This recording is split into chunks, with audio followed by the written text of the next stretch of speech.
Општина Ѓурче Петров заврши со реконструкција на некои улици, меѓу кои 3122 метри квадратни на улицата Исаија Мажовски во Хром и 2300 метри квадратни во Стопански двор и Волково.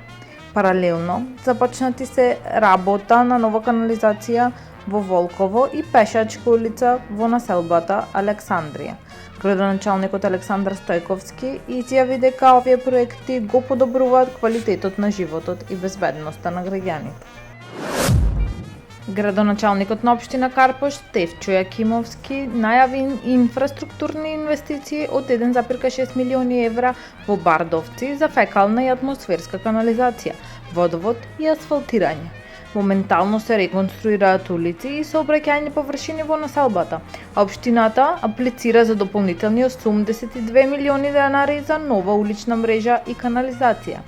Покрај тоа се подготвува урбанистички план за трговски центар и спортски терен, како и проширување на градинката и реконструкција на училиштето Аврам Писевски.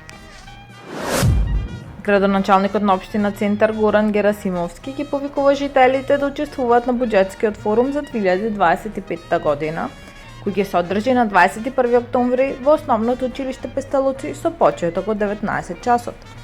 Форумот ќе овозможи граѓаните да предложат проекти и идеи за општинскиот буџет со фокус на транспарентноста и отчетност. Општината ќе ги презентира планираните капитални проекти за следната година и резултатите од претходните 3 години, охрабрувајќи ги граѓаните да дадат предлози за понатамошни подобрувања.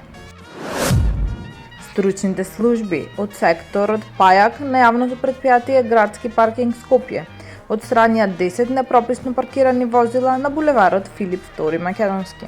Апелираат до граѓаните да избегнуваат паркирање на јавни и зелени површини, нагласувајќи дека ќе се постапува соодветно за секое прекршување. Полицијата уапси малолетник во трговскиот центар во Скопје на 20.10, откако кај него беше пронајдена марихуана. Малолетникот е приведен од страна на единицата за интервентна полиција при СВР Скопје. Таму е Скопје, град мој љубав лише, што ми расуте сни.